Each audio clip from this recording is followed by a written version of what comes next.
In 2025, Apple has patched a dangerous flaw in iMessages where if, let's say, an attacker could send you an image or a photo on your iMessages and you download it on your device, it could potentially infect it.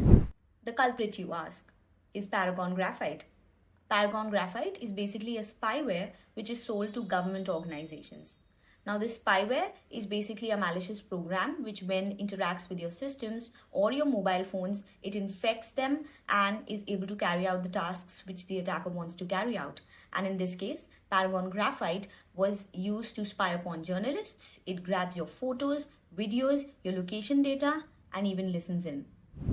One Italian journalist and a European reporter have been reportedly affected by this, and they didn't even know about it until Apple informed them. Now, Graphite is a surveillance tool which is developed by Israeli private sector offensive actor called Paragon. Paragon has access to your location data, your photos, your videos, and it can access all of this information without any interaction from the user, which makes prevention and detection even more difficult. This has been used by state-sponsored actors under the guise of investigations which they need to perform for surveillance purposes.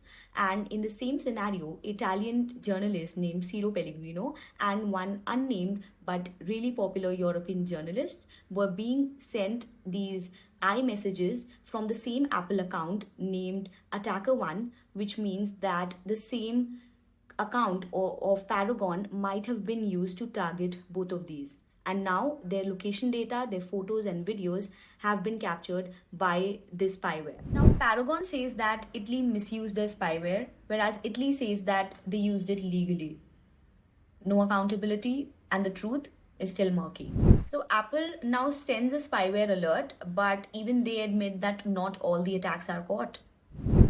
Now, this vulnerability has been tracked from CVE 2025-43200 and has been addressed in multiple iPad updates like 18.3.0 and multiple iPhone updates as well, the numbers of which are being displayed on the screen right now.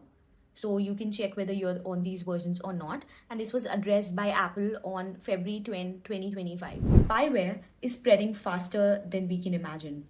And it's very important for us to stay patched, staying informed, and share this video with everyone to spread awareness. For more such content, like, share, and subscribe.